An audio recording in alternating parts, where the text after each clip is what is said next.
Vice President Inday Sara Duterte Carpio, proxy sa isang estudyante ng Pangasinan.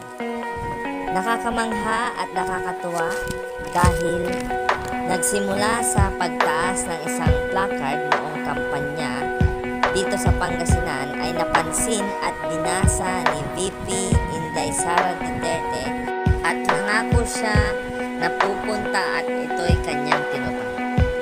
Sobrang pasasalamat ng City of San Carlos, Pangasinan at ito ang kanilang sinabi.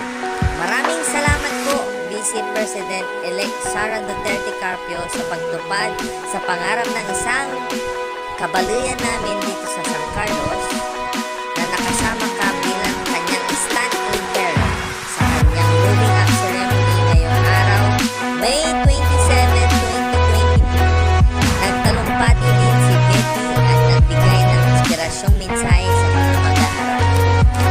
At sa isang post naman sa FB, lubos na nagpapasalamat ang kanyang ina dahil sa ibinigay na oras ni VP sa kanyang anak nang hindi siya makapunta o makasama dahil sa pagtatrabaho nito at pagsisakripisyo sa ibang bansa.